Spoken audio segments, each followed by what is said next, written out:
What's going on, YouTube? This is Easy Breezy. We are still on our 31 days of December level up journey. 31 days, 31 videos, and 31 ways to level up before 2024.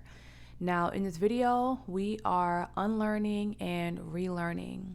We are learning how to be untouchable, right? These are concepts that y'all don't already know. I'm just reminding you how to be untouchable, how to be in a high vibrational state of mind, how to evolve, how to move with strength, and how to not let anyone penetrate you in a negative way. All right. So, number one, focus on yourself. Focus on yourself.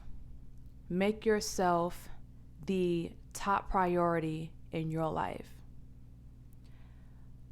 Whatever you need to do to level yourself up, to improve all areas of your life, your physical well-being, your health, your finances, your creative endeavors, whatever you need to do, focus on that. Put that at the top of your priority list. All right? Health is wealth. Health is the real wealth, because even with a lot of money and material things, we still cannot enjoy it if we can't see it, touch it, feel it, or truly engage, right? If we're sick, if we're bedridden, if we are eating foods that are altering our mind and our thoughts, robbing us from beautiful experiences because we're not able to think on a frequency of gratitude, we need to adjust what we're doing. We need to adjust what we're eating. All right? We need to make sure that we are always focused on leveling up our health and our physicality. Now, one thing that comes with focusing on your body is confidence.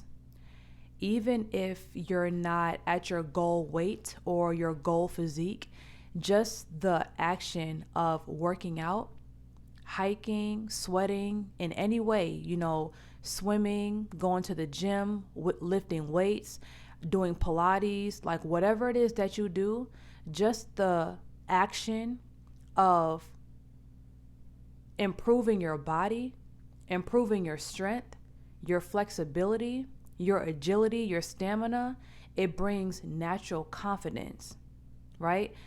Working out releases endorphins that improve your mood. So they say that when you are feeling depressed, when you're stressed out, when you're feeling stagnant, go outside and just go for a walk or go work out. And you are guaranteed to feel better by the time you're done. So one thing that working out does for me, like I mentioned before, it really does improve my confidence and it improves my self-esteem. It makes me feel better about myself. It makes me feel good about myself. And not only because of what it does to the brain, but when I look in the mirror, I be proud. I be proud. My body slowly changes. I can see my six pack coming back. My waist is smaller. My butt is sitting up, and it's just like, yes, like it really does improve my self-esteem. So never sleep on working out and exercising this year or next year, whatever. Now my diet isn't perfect, but I've been eating plant-based like on and off for so long. I naturally crave plant-based dishes now. At this point, I don't really have to make myself eat plant-based anymore. Like if I want to eat chicken or if I want to eat fish, then I'll eat it. Or if I want to eat a slice of key lime pie, I'm gonna eat it. But as far as my 75% of my diet, it's vegetables. It's vegetables. It's beans. It may be fish. Certain things that don't make me feel guilty after I eat it. Every time I feel guilty after I eat something, it's like it negatively affects my mood ASAP, like immediately, and it kind of throws me off. It kind of makes me feel like I'm off my game a little bit. And even though I shouldn't be like that hard on myself, if I, cheat on my diet, or if I eat something I'm not proud of, I still have to watch that so it doesn't affect my mood or affect my self-esteem, even on a subconscious level. So, eating right, it makes you feel good. It makes you look good. You see the difference in your body, your stamina, your energy levels, and it really does improve like all areas of your life, for real. So to be untouchable, make your diet and your physical health your main priority. All right. So number 2, we have focus on your passion and your freedom. Now, the reason why I chose the words your passion and your freedom instead of, let's say, your career and your money is because money brings temporary satisfaction. It's not long-lasting joy. It's just temporary happiness.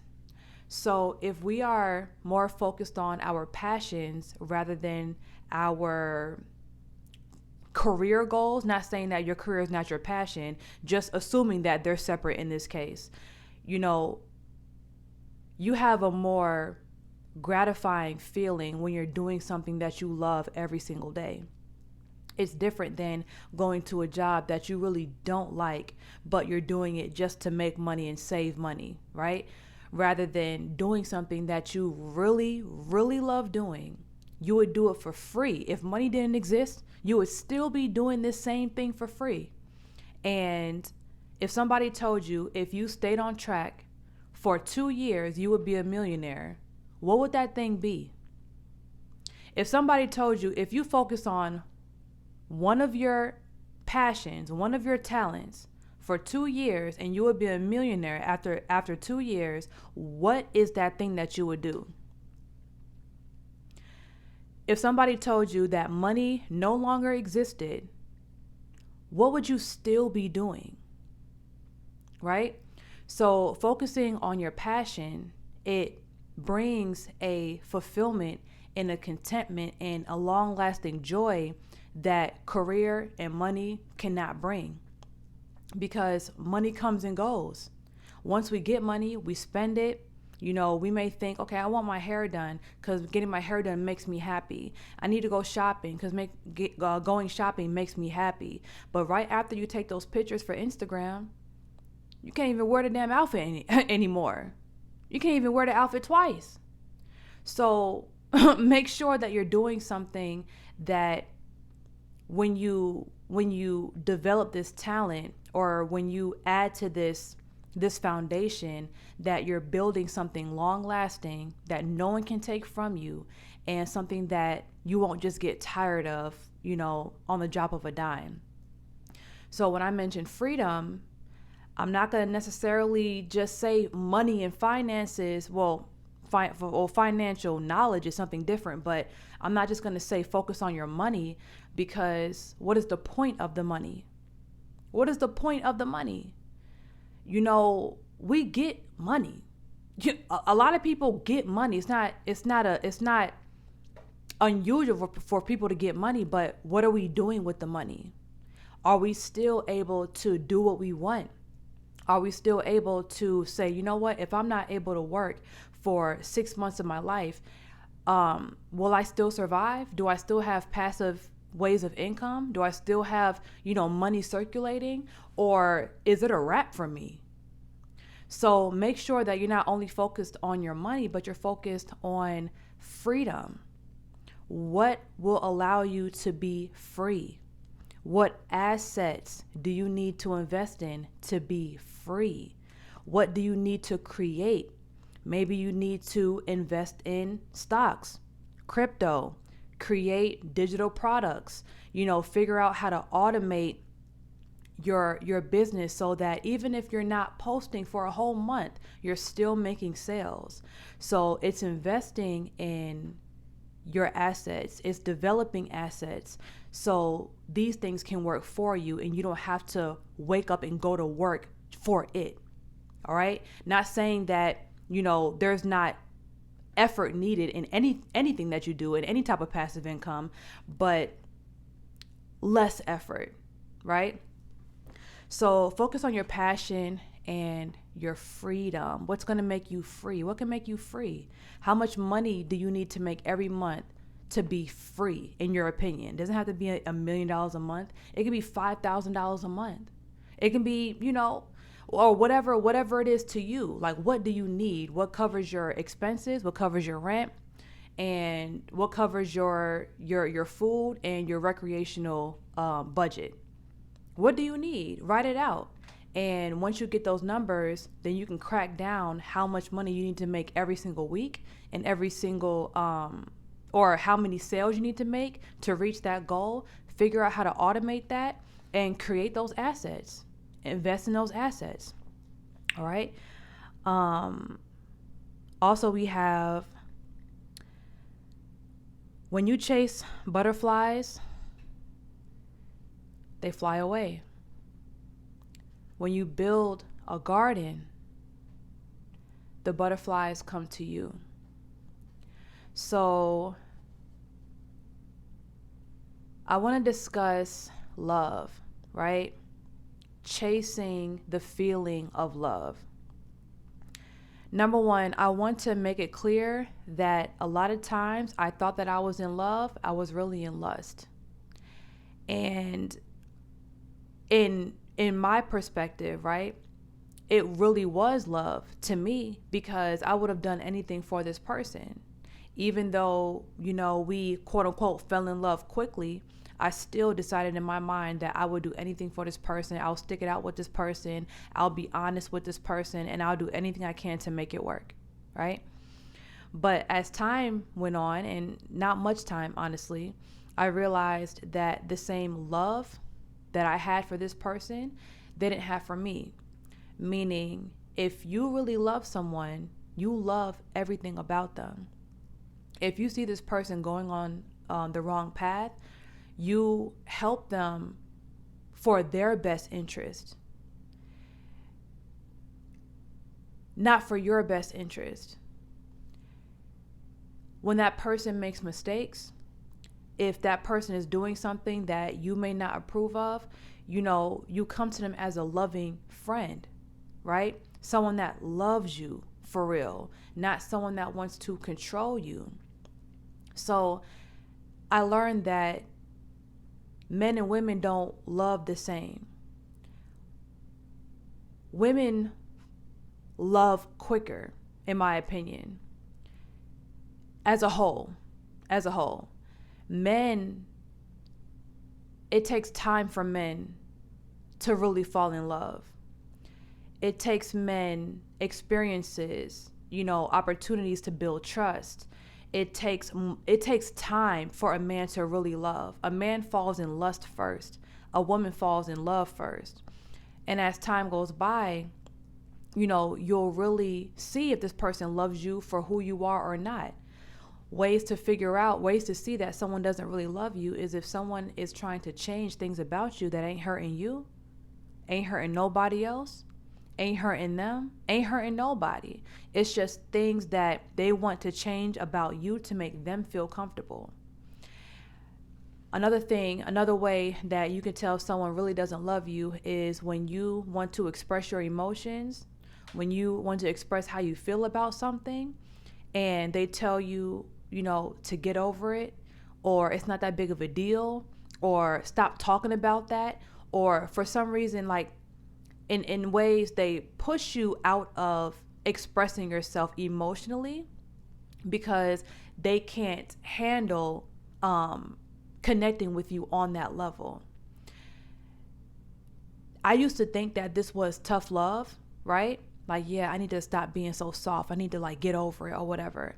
But it really just showed me that is an aspect of myself that my partner will never be able to access. not because of me, but because he shut it off, right?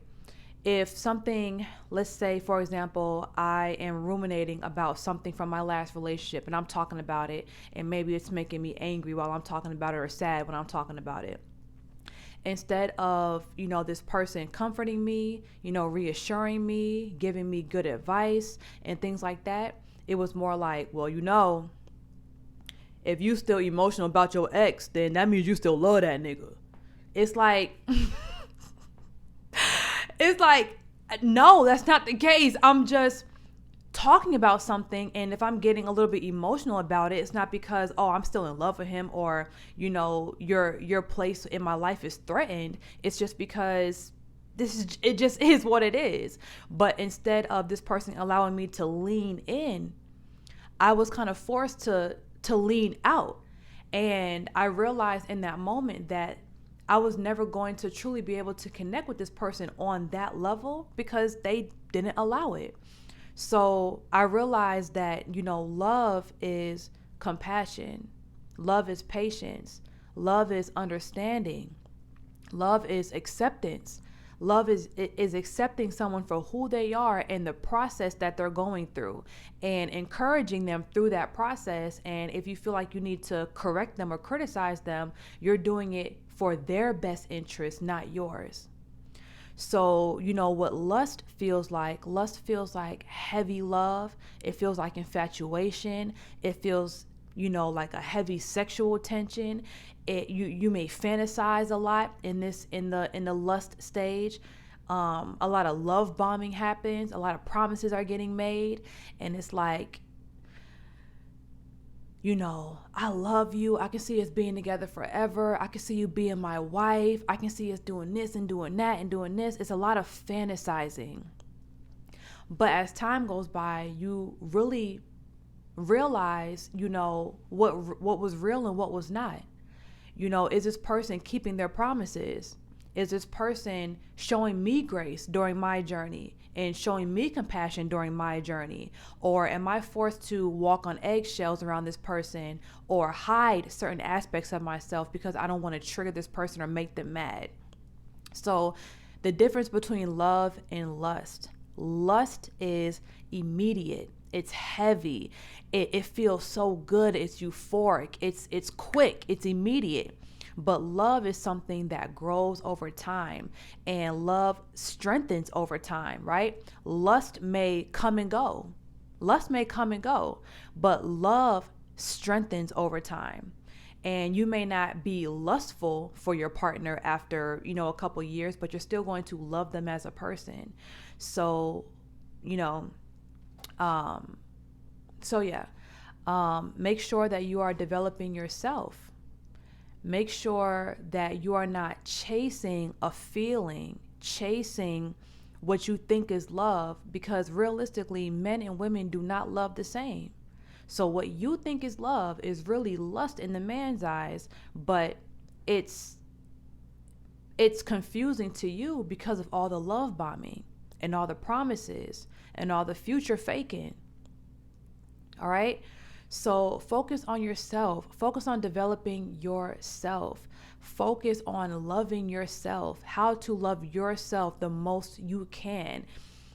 How to focus on what you have going on, your endeavors, your creative endeavors, your freedom, your beauty, your health. Focus on you. And the more you elevate yourself, the more magnetic and attractive you will become. And instead of chasing a guy, or forcing a guy to do you right, treat you right, fulfill his promises, or to love you the way you feel like he should be loving you, now you'll attract the type of love that you're giving yourself instead of you trying to force it. They say that when you chase something, you're already insinuating to yourself and you're giving out signals to the universe that you don't already have it. So we only attract what we are. We attract what we put out. We attract our own frequency. So if we are on the frequency of lack and desperation, and we are out here chasing guys and trying to force guys to do right by us and trying to teach them how to be a man and teach them how to love us and teach them how to respect us and doing all this stuff, we're only going to find ourselves back in these undesirable dating cycles. So remember the phrase, when you chase butterflies, they fly away. They fly away from you. But when you grow and develop your garden, then the butterflies come. This comes with patience. All right? You got to be patient. You got to trust God and God's timing. And not only that, but, put yourself around people as well. Don't be afraid to go out and join groups or go, bar hopping yourself or go to restaurants or just mingling with other humans, because really dating is a numbers game, and getting to know people, it's a numbers game. You have to come across people. So, you can't just be working on yourself and staying inside. You have to work on yourself, and you have to interact and practice how to be social and practice dating and practice getting to know people, So then we have emotional intelligence. When someone says something to you that really triggers you, and you can feel your heart starting to beat, and you can feel your palms getting sweaty, and you can hear your thoughts getting ready to spit the the most meanest or whatever you're thinking, just pause. Just pause. And remember that there are no happy people out here that are hurting other people or spewing negativity.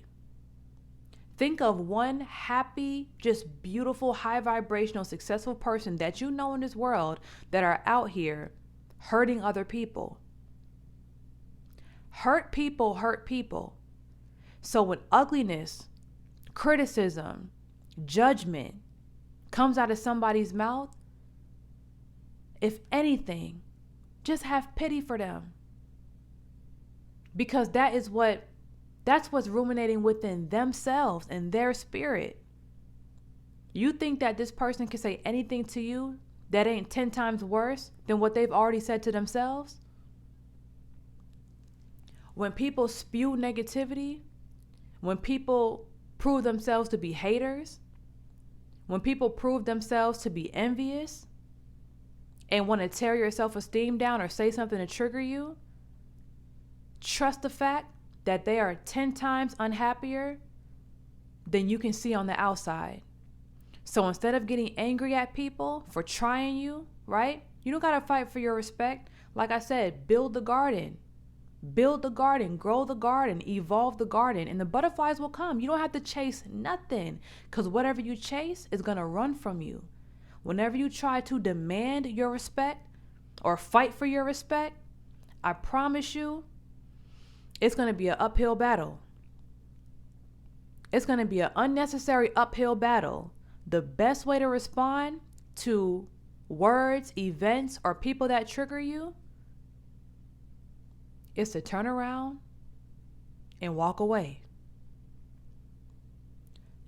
Respond like it has nothing to do with you. Like, oh, that's how you feel? Oh, that's what's up. Someone is antagonizing you on your social media, don't even respond. Just block it. Don't even respond. Always think, what would Beyonce do? What would Beyonce do?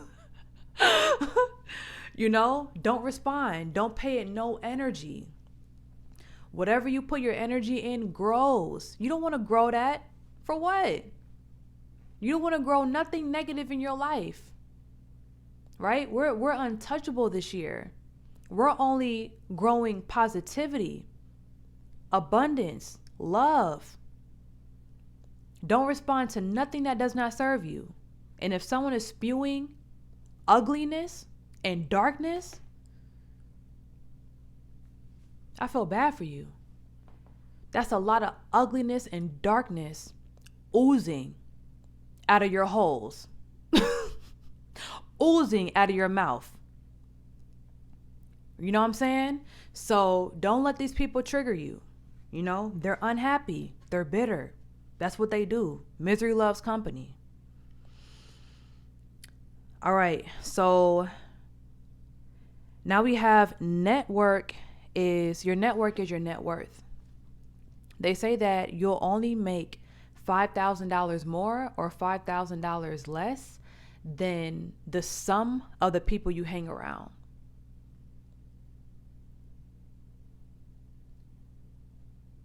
Who are you hanging with? Do they inspire you? Are they on their own mission in life? Are they getting to the bag? Are they fulfilling their dreams? Are they creating freedom for themselves? Are they positive people? Make sure that you're around people that are already on the path of what you aspire to be. Surround yourself with people who uplift you, who shed love and light into you, that can teach you a few things, that can give you access to certain resources. Make sure that you're around people that push you to be greater. If you are not around people that push you to be greater, your growing process is going to take 10 times as slow, or it's going to take 10 times slower for you to get to a certain goal, because your network is truly your net worth. When you're around people that's already done something, that cuts out all the Google searching that you have to do, the YouTube searching. A lot of times when you're just around the right people, when you have a question, they already been there, done that. They can give you the websites, give you resources, give you people. It's like, you'd be surprised how much leverage being around accomplished people brings you. A lot of things you don't have to do yourself when you're around people that's already done it, and that looks at it like, of course I'll help. Like, it's nothing. So I experienced this when I was in this mastermind group, and a friend from high school invited me to it. And at first I was a little bit intimidated because I never been to a mastermind group before, and I didn't know if I was going to be able to add value to the group. But I went anyway, and I really forced myself to go, honestly, because I was really scared. I wasn't going to go. But the guy was like, are you coming? I was like, oh my God. So I went, and everyone in the room, well, at least I think, or at least most people in the room, made more money than me. Everyone in the room already had a business that was automated. Almost everyone in the room had a business with employees, at least 5 employees already. A lot of people in the room was making more than $20,000 a month. I was put in a room of people that was already there. So with a mastermind group, y'all talk about y'all goals, you give each other advice, and you just really brainstorm. It's like a big brainstorming session. And the questions that I had about things that I needed from my business, I asked the girl beside me, and she was able to just tell me just like that. I was like, oh my God. Like, I just spoke to a girl that owns 6 Airbnbs, making almost $80,000 a month, or however she was making at that time. And when I asked her a question, she just was able to give me the information just like that, because she'd been there, done that. So it showed me the power of the company that you keep. And it really let me see, like, oh my God, I need to be around people like this all the time.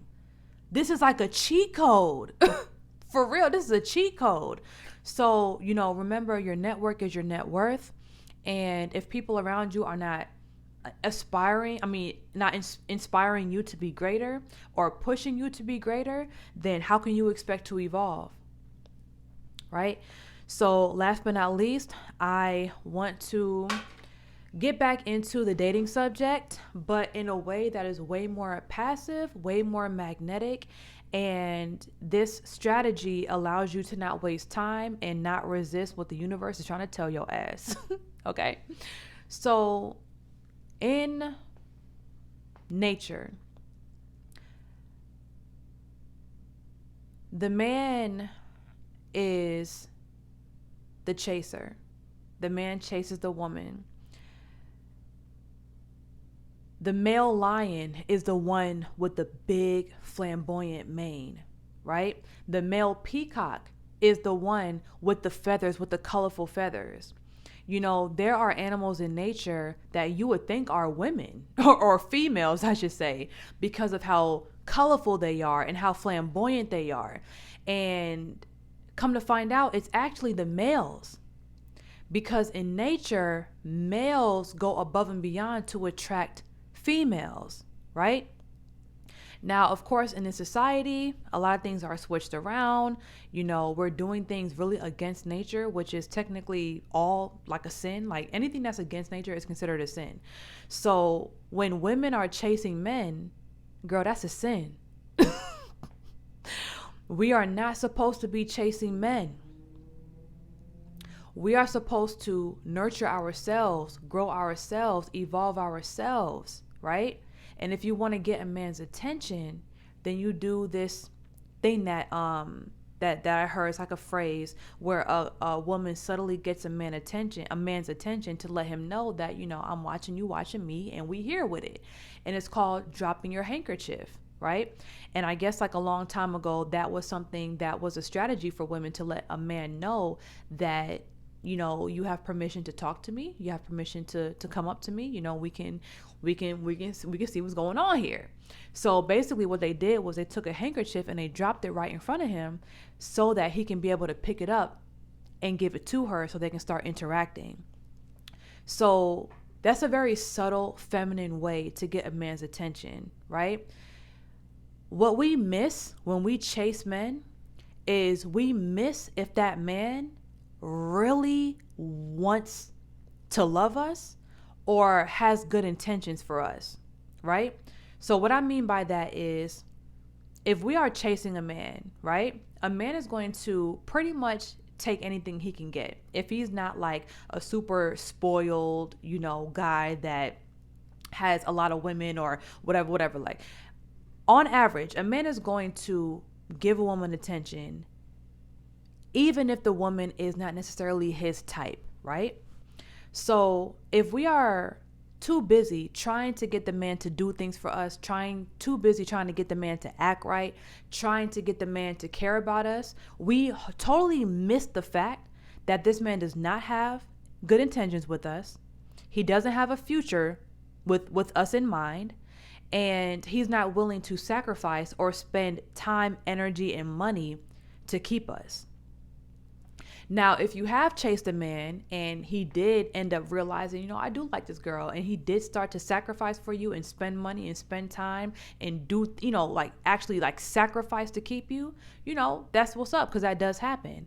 But a lot of times when we spoil a man too early, when we chase a man, when we come on too strong, when we choose a man rather than a man choosing us, we miss all the red flags because we're so focused on this goal, right? We're so focused on our mission that we don't take into consideration that you really can't change nobody. You can't make this man do right. You can't make this man sacrifice. You can't make this man spend money. You can't make this man see you in his future. You have to come across a man that naturally just does that. And the only way that we can see if that's a man's true intention is if we are quiet, if we are observing more than we're talking, if we're listening more than we're talking, right? If we're just seeing what type of men we attract versus what type of men we chase. A lot of times, our type, the guys that we chase, they be the worst ones. They be the worst ones. They're the ones that end up taking our kindness for weakness, that end up not appreciating all of our services for them and everything that we do for them and our love for them. It be the ones that we chose. That be the biggest lessons and the biggest waste of time. So instead of chasing, right, making yourself blind to all the red flags, drop your handkerchief, let him know that, I see you seeing me, I want you to see me, see you. And then after that, see what he does. That's it. That's all you have to do. And if the man is not chasing you, pursuing you, spending time, energy, and money, trust me, it was going to be a waste of time anyway. It was going to be a waste of time anyway. You dodged a bullet. Because a man is going to chase something that he wants, period. All right? So you don't have to go above and beyond to make a guy do anything. So, let him know and keep doing you. If he shows effort, then that's what's up. We can see what's going on. And if he doesn't, then I'm just going to assume that you're just not ready. That's cool. I'm not going to force you to be ready because I can't even do that.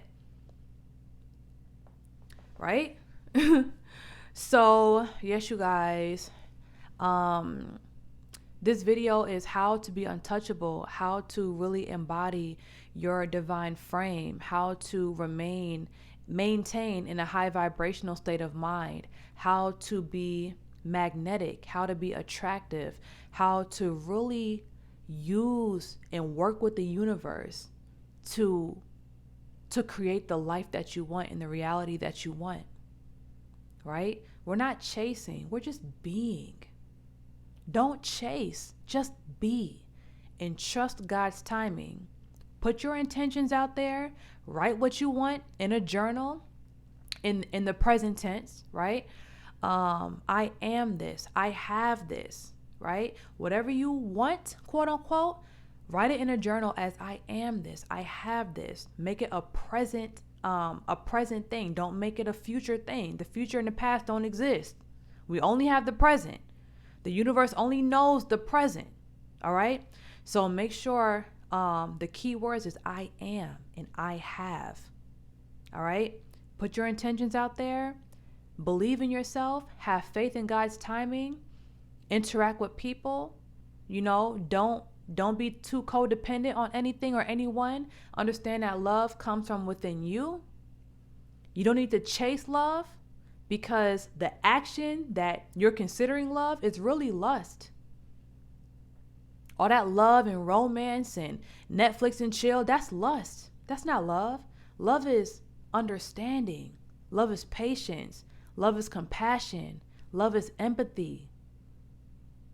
Right? That's love. Love grows. Lust is quick. Love takes a little bit more time. Understand, men and women do not think the same. We will never think the same. While you're falling in love, this man is falling in lust. Next thing you know, we playing house somewhere, pretending to be wife, wasting our time. Losing ourselves, falling off our own path, not focusing on ourselves, our freedom, and our passions. Now we're focused on this guy. He hasn't even proved himself to us yet. What have you sacrificed? What have you really done for me? Are you really scared to lose me? You ain't acting like it. So put yourself first. Always, always put yourself first. All right. So thank you for watching this video. If you are not subscribed to my channel already, make sure you go ahead and do that. Turn on your notifications and I'll see y'all in the next video.